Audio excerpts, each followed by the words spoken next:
আপনার ছেলে আজকে মুখ্যমন্ত্রী হিসাবে শপথ নিলেন, কতটা আনন্দিত, কতটা খুশি? খুব আনন্দিত। আমার থেকে মনে হয় এই বাংলার বেশি লোক আনন্দিত, তাই না? এ 5 বছর ধরে অনেক লড়াই করেছে, অনেক লড়াই, নিজের মৃত্যুর হাত থেকে ফিরে এসছে।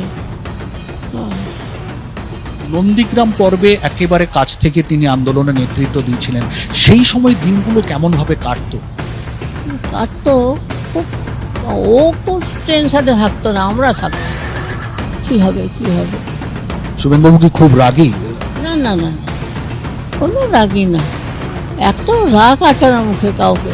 কেউ অন্যায় করলে ভাইটাকে বলে, তাও দীপেন্দুকে বলে আর সোমেন্দু, ওদের বকাবকি করে।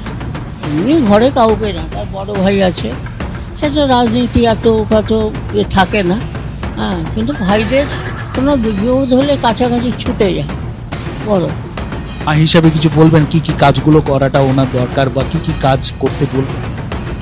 ওই বলবো, ওই আপনার অভয়া, ওই ওই ব্যাপারটা দেখতে বলবো। ও একা নয়, আরও যারা আছে তাদের জন্য লড়ে। আর এই বেকারত্ব আছে, মহিলাদের নিয়ে খুব চলছে, সেইগুলো দেখবে। হ্যাঁ, গরিব মানুষের বাড়ি ঘর